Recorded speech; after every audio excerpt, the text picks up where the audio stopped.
Morrissey walked off stage earlier this year because he could smell burning meat.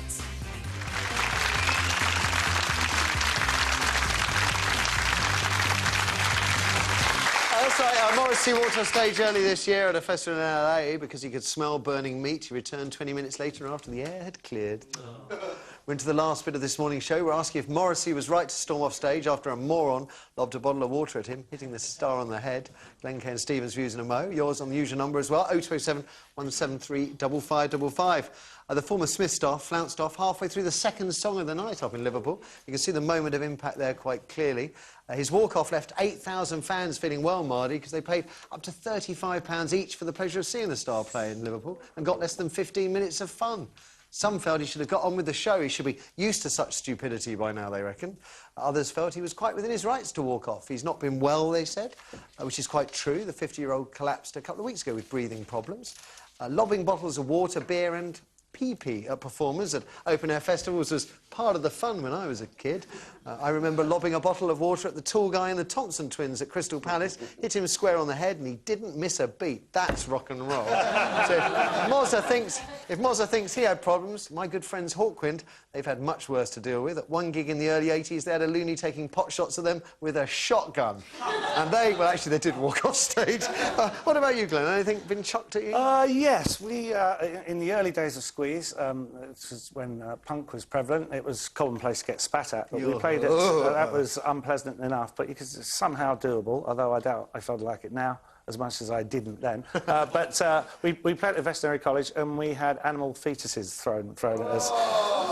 It was a severely unpleasant experience.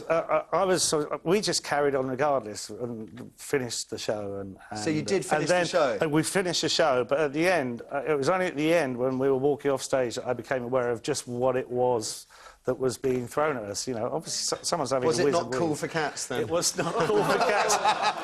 Potential cats, anyway. And do you support Mozza for walking off there? Well, he's a delicate old soul, isn't he? You know, and he always has been. And I did later with Jules when he was on one time, and you know, he just stares intently at the ground and won't engage in any sort of conversation. Right. You think, come on, grow up. Yeah, come on. On my third bottle of water, he eventually looked up. Kate, do you have any sympathy for him walking off? I don't know. I mean... I'm surprised. I thought you'd say yes, actually. Well, yeah, but I think he does whatever he wants to do. I mean, if he's that kind of personality... Can you imagine a fan complaining, being hit in the eye by a gladioli that he's thrown from the stage, eh? Yeah, it goes both ways. I know. I don't have a hugely strong view on it, I have to say. I mean, obviously, for the people who didn't get their money's worth, then I can see why they're fed up. But they might get a refund. Why still, should he stand? Maybe he doesn't know what's coming next, but it sounds as if it's part of the drill. I mean, it happens to everyone, does it? Well, at some points, I just think he's...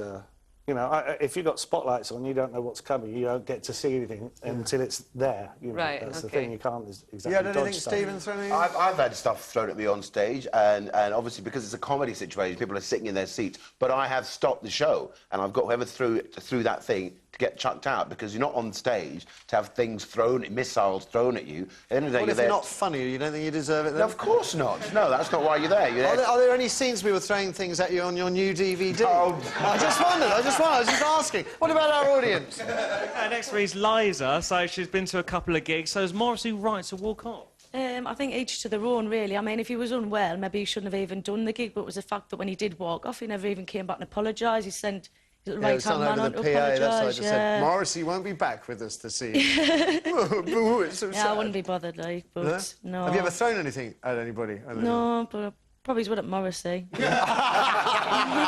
right, well, we'll leave that there before you start throwing things at me, I think. Because now, like a petulant, prissy pop star hit by a bottle of plastic bottle of water, it's time for me to slither off. Trish is up next, of course, and it's been great to see you again, Glenn, I have to say, as per usual. Bless you. Best luck with the solo tour. It kicks off at the Lights in Andover on Saturday, followed by dates in Swindon, Stroud, Cardiff, Worcester, and plenty of other places as well. And you can get all the details at glentilbrook.com. Can I do something unusual, which is to plug someone else's CD? 9 Below Zero have a CD out called It's Never Too Late, and it's brilliant. OK, there we go. Now then, tomorrow we got Nick Moran, Lock, Stock, Star. He's going to be on the panel talking about his new film, Don't Miss Him. And don't miss the latest ep of Britain's Best Brain, 8 o'clock tonight, right here on 5. Ta for watching today. Bye for now.